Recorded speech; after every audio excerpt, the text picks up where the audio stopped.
से जानेंगे। प्रधानमंत्री नरेंद्र मोदी ने कांग्रेस और विपक्ष पर करारा प्रहार किया। राहुल गांधी के लंदन में दिए बयान को लेकर बीजेपी पहले से ही कांग्रेस पर हमलावर है। पीएम ने बिना नाम लिए कहा कि विश्व के मंच पर किसी का डंका बज रहा है तो वो है भारत। ऐसे में देश के अंदर और बाहर की भारत विरोधी शक्तियां एकजुट हो रही। भारत को रोकने के लिए संवैधानिक संस्थाओं पर चोट की जा रही है, उन्हें बदनाम किया जा रहा है। आप भी सुने। कहा करते थे जनसंघ के जमाने में, बड़े बड़े नेता कहते थे जनसंघ को जड़ से उखाड़कर फेंक देंगे। ये उनके बड़े बड़े नेता बोलते थे जी। और आज की कांग्रेस कहती है कि मोदी तेरी कब्र खुदेगी। जनसंघ को मिटाने की, भाजपा को मिटाने की अनेक बार साजिशें हुई। और ये तो वो लोग हैं जिन्होंने मुझे भी जेल में डालने के लिए क्या क्या जाल नहीं बिछाई, लेकिन वो पूरी तरह नाकाम रहे। और हम बचे हैं, हम फले हैं, फूले हैं तो जनता जनार्दन के आशीर्वाद से, देशवासियों के प्यार से बढ़े, देशवासियों का अपार प्रेम, यही तो हमारी पूंजी है, यही हमें समर्थन देता है, यही हमें शक्ति देता है। देशवासियों के आशीर्वाद से हम आगे बढ़े हैं, बढ़ रहे हैं और बढ़ते ही रहेंगे। सबसे युवा देश है, आत्मविश्वास से भरे हुए देश है। पूरे विश्व में दुनिया के बड़े बड़े मंचों पर आज अगर किसी का डंका बज रहा है तो नाम है हिंदुस्तान, वो नाम है भारत। ऐसे में देश के भीतर बैठी और देश के बाहर बैठी भारत विरोधी शक्तियों का एकजुट होना स्वाभाविक है। ये शक्तियां किसी भी तरह भारत से विकास का एक कालखंड छीन लेना चाहती है। आज भारत का सामर्थ्य अगर फिर बुलंदी की तरफ जा रहा है तो इसके पीछे हमारी एक मजबूत नींव है। ये नींव हमारी संवैधानिक संस्थाओं की है, हमारे कॉन्स्टिट्यूशनल इंस्टीट्यूशंस की है। इसलिए आज भारत को रोकने के लिए हमारी इस नींव पर चोट की जा रही है, संवैधानिक संस्थाओं पर प्रहार किया जा रहा है, उन्हें बदनाम करने का अभियान छेड़ा जा रहा है, उनकी क्रेडिबिलिटी, उनकी विश्वसनीयता खत्म करने की साजिश की जा रही है। जो लोग भ्रष्टाचार में लिप्त है उन पर जब एजेंसियां कार्रवाई करती हैं तो एजेंसियों पर हमला किया जाता है। जब कोर्ट कोई फैसला सुनाता है तो कोर्ट पर सवाल उठाए जाते हैं, न्यायिक प्रणाली पर हमले होते हैं। आप सब देख रहे हैं कुछ दलों ने मिलकर भ्रष्टाचारी बचाओ अभियान छेड़ा हुआ है। आज भ्रष्टाचार में लिप्त जितने भी चेहरे हैं वो सब एक साथ एक मंच पर आ रहे हैं। पूरा देश ये देख रहा है, देश समझ रहा है। साथियों, भ्रष्टाचार ने हमारे देश का बहुत नुकसान किया है। दिमक की तरह देश को खोखला किया है भ्रष्टाचार ने। देश की जनता देख रही है कि पहले की सरकारों ने किस तरह भ्रष्टाचार के खिलाफ कार्रवाई के नाम पर केवल खानापुरी की थी। लेकिन पिछले 9 साल में भाजपा सरकार ने भ्रष्टाचार के खिलाफ जो अभियान चलाया, उसने आज भ्रष्टाचार और भ्रष्टाचारियों दोनों की जड़ें हिला दी। बल्कि भाजपा भारत के सबसे फ्यूचरिस्टिक पार्टी है। हमारा एक ही लक्ष्य है, भविष्य के आधुनिक और विकसित भारत का निर्माण करना। और इसलिए हमें खुद अपने लिए भी भविष्य के लक्ष्य निर्धारित करने ही होंगे। इसके लिए हमारे पास आधुनिक सोच भी होनी चाहिए, आधुनिक संसाधन भी होने चाहिए। हमें भाजपा को एक ऐसी संस्था के रूप में विकसित करना है जिसके पास अगले 10 साल, 20 साल, 50 साल के लक्ष्य निर्धारित है। इसके लिए 3 बातें हर कर्तव्यनिष्ठ कार्यकर्ता, हर भाजपा सदस्य के स्वभाव में होना समय की मांग है, देश की जरूरत है। वो 3 बातें क्या है? एक है अध्ययन, दूसरा है आधुनिकता और तीसरा है विश्व भर से अच्छी बातों को आत्मसात करने की शक्ति। कहा करते थे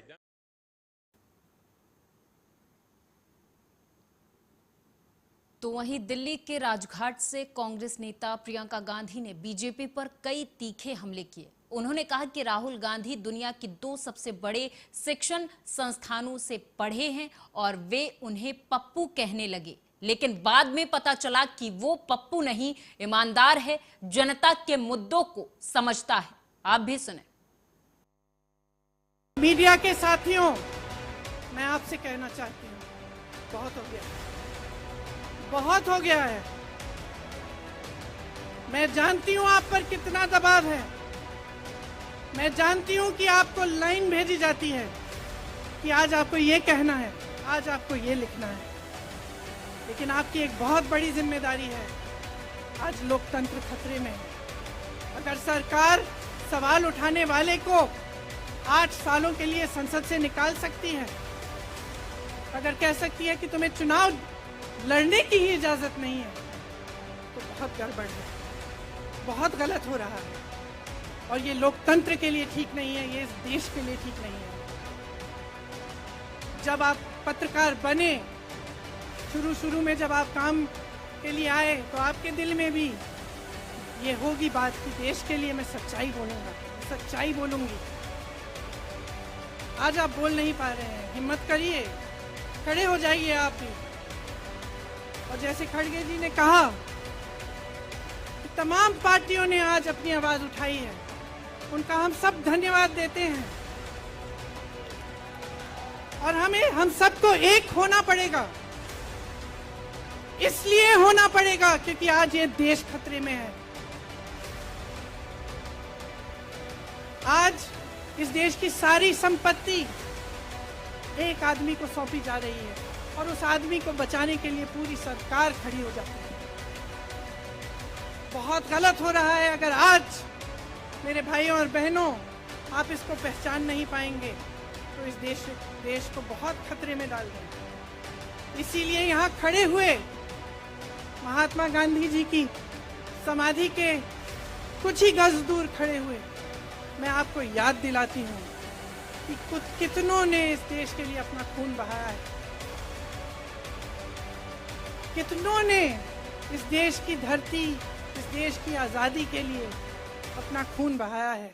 भारत का कानून मंत्री किरण रिजिजू पुराने कांग्रेसी थे, अब चले गए, कह रहे हैं कि सुप्रीम कोर्ट के जज, कुछ जज जो हैं राष्ट्र विरोधी हैं, एंटी नेशनल हैं।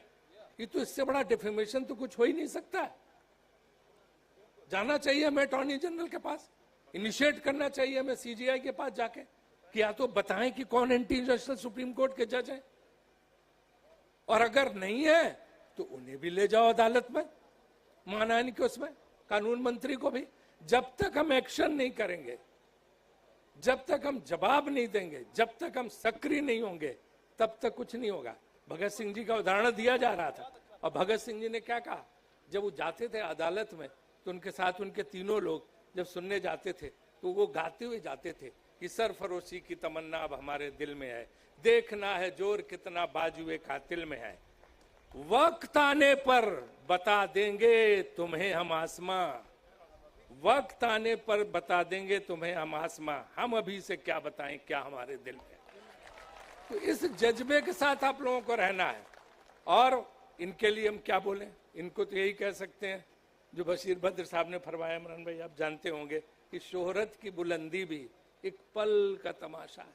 9 साल निकल गए ना, है ना। शोहरत की बुलंदी भी एक पल का तमाशा है, और जिस साख पे बैठे हो वो टूट भी सकती है। ये बात ध्यान में रखना चाहिए। ये 24 आ रहा है, आप नीचे भी आ सकते। अगर ये सोचो कि हमेशा सत्ता में रहेंगे, अब तो हम 50 साल के लिए आ गए, अब कहीं कुछ नहीं होगा, ये भूल जाओ। इस देश की जनता ने जब इंदिरा जी को, मधुलिमा जी जिस कमेटी के चेयरमैन थे, प्रिविलेज कमेटी की छोटी सी बात पे उनको बाहर किया था, तो जनता 350 सीटों से उन्हें वापस लेके आई थी।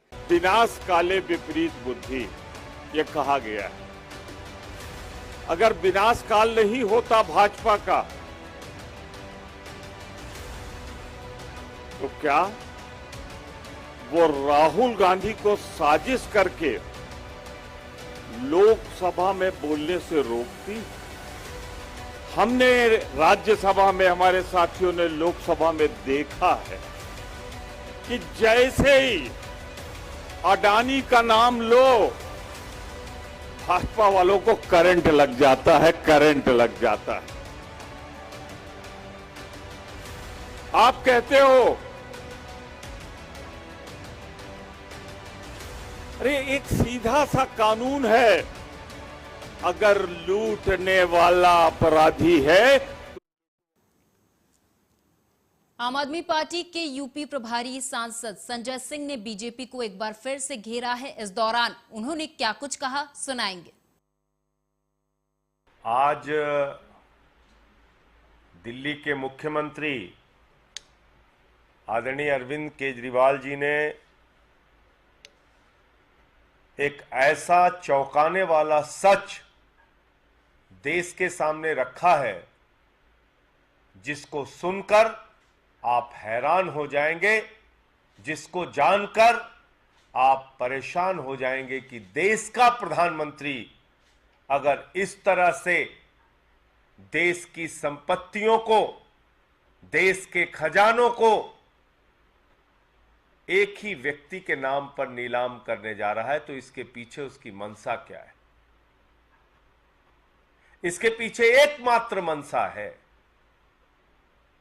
कि दरअसल ये जो अडानी का सारा घोटाला है, ये घोटाला नरेंद्र मोदी का घोटाला है। पैसा इस घोटाले में नरेंद्र मोदी का लगा हुआ है। और दिल्ली के मुख्यमंत्री ने सिलसिलेवार एक एक करके एक एक घटना का उदाहरण दिया। किस तरह से श्रीलंका के अंदर बिजली का प्रोजेक्ट अडानी को दिलाया गया। वो प्रोजेक्ट अडानी को नहीं दिलाया गया, वो प्रोजेक्ट नरेंद्र मोदी जी को मिला, क्योंकि श्रीलंका की स्टैंडिंग कमेटी के सामने वहां अधिकारी ने जाके बताया, बिजली बोर्ड के चेयरमैन ने जाके बताया कि हमें तो राजपक्षे जी ने कहा मोदी जी का दबाव है, अडानी को दे दो ठेका। बांग्लादेश में बिजली का ठेका अडानी को दिलाया गया, वो ठेका नरेंद्र मोदी जी को मिला। देश के 6 एयरपोर्ट नियम बदल के अडानी को दिए गए, वो 6 एयरपोर्ट, उसके ऊपर कब्जा। देश के सारे एयरपोर्ट्स के ऊपर जो भी व्यापार है उस पर 30% कब्जा अडानी का है, यानी कि नरेंद्र मोदी जी का है। और एक परंपरा शुरू की देश के प्रधानमंत्री ने, कनपटी पे बंदूक लगाकर संपत्तियों को छीनने की परंपरा। कृष्णापट्टनम एयरपोर्ट, कृष्णापट्टनम सीपोर्ट, वो मिल गया अडानी को। पहले सीबीआई का छापा होता है, ईडी का छापा होता है, फिर अडानी को। जीवीके पे छापा होता है, फिर एयरपोर्ट अडानी को। एसीसी पे छापा होता है, फिर एसीसी सीमेंट अडानी को। तो ये सारा कुछ अडानी को नहीं है, ईडी का, सीबीआई का इस्तेमाल करके ये सारा का सारा व्यापार, सारी की सारी संपत्ति नरेंद्र मोदी जी अपने नाम पर कर रहे हैं। और उनकी मंशा है कि दुनिया का नंबर 1 अमीर बनना है, क्योंकि अडानी तो नंबर 2 तक पहुंच पाया था, उसके बाद ये हिंडनबर्ग की रिपोर्ट आ गई, नीचे चला गया। ये सारा का सारा पैसा देश के प्रधानमंत्री नरेंद्र मोदी का लगा है इस घोटाले और जांच, इस भ्रष्टाचार में। और अगर इसकी जांच होगी तो इस अडानी के घोटाले में देश के प्रधानमंत्री नरेंद्र मोदी जी फंसेंगे, क्योंकि ये सारा का सारा पैसा उनका पैसा है।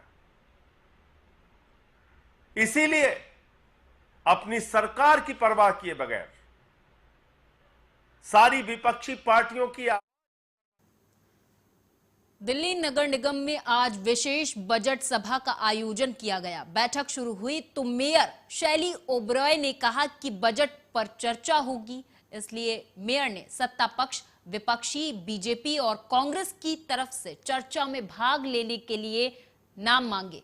सत्ता पक्ष की तरफ से 4 नाम दिए गए, लेकिन बीजेपी ने 11 नाम दिए। तो वहीं मेयर ने बीजेपी से नाम कम करने के लिए कहा है।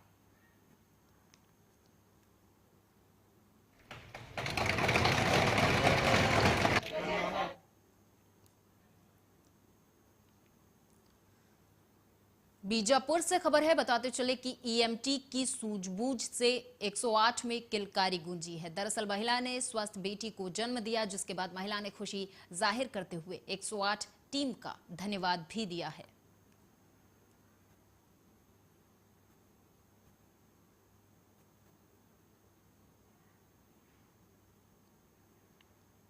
रीना ताती 30 वर्ष महिला, प्रेगनेंसी केस के लिए कॉल आया था हमारे पास कॉल सेंटर से। जैसे ही सूचना मिला हमारे टीम को, तो तुरंत निकल गए उस केस के लिए, घनश्याम पेगड़ पायलट और ईएमटी चिकेश ठाकुर दोनों ही। और जैसे कड़ीनार पहुँचे वैसे ही देखे तो काफ़ी ज़्यादा पेन स्टार्ट हो रहा था उनको, तो फिर तुरंत एम्बुलेंस में शिफ्ट करके वापस आ रहे थे। तो तुमनार के पास जैसे ही पहुँचे काफ़ी ज़्यादा पेन स्टार्ट हो गया था, तो ईएमटी चिकेश ठाकुर ईआरसीपी की एडवाइस से, ईआरसीपी की मदद से तुरंत एमपी में विधानसभा चुनाव के कुछ दिन पहले भारतीय प्रशासनिक सेवा आईपीएस के अधिकारियों के ट्रांसफर लिस्ट जारी की गई थी, जिसके बाद अब सभी अधिकारी अपने अपने पद को ग्रहण कर रहे। बता दें कि कुछ दिन पहले भोपाल पुलिस आयुक्त हरि नारायण चारी ने अपना पदभार ग्रहण किया था। भोपाल के नए पुलिस कमिश्नर हरि नारायण चारी मिश्र ने पदभार ग्रहण करते हुए कहा कि पुलिस आम जनता के प्रति संवेदनशील नजर आएगी। तो वहीं नवागत शिवपुरी पुलिस अधीक्षक रघुवंश कुमार सिंह भदौरिया ने पदभार ग्रहण करते ही जिले के सभी थाना प्रभारियों को सख्त निर्देश दिए हैं कि रेत माफिया, शराब माफिया, जुआ सट्टा चलाने वाले, मादक पदार्थ की बिक्री करने वालों के खिलाफ सख्त कार्रवाई की जाए। इसी के अंतर्गत बीती रात शिवपुरी जिले की खनिया थाना पुलिस ने कच्ची शराब बनाने की एक अवैध फैक्ट्री को पकड़ा है। निर्देश दिए गए थे कि अवैध शराब बनाने वाले रेत माफिया के विरुद्ध कड़ी से कड़ी कार्रवाई की जाए। कल दिनांक 28/3/22 को रात्रि को मुख्यद्वार से सूचना प्राप्त हुई कि बगदन नदी में नदरवारा के कुछ लोग अवैध रूप से शराब का निर्माण कर रहे हैं। उक्त सूचना पर से दबिश दी गई, तो आरोपी चार्ली ठाकुर एवं प्राण सिंह। और इसी के साथ इस बुलेटिन में मेरे साथ बस इतना ही। आप देखते रहें आर्या न्यूज।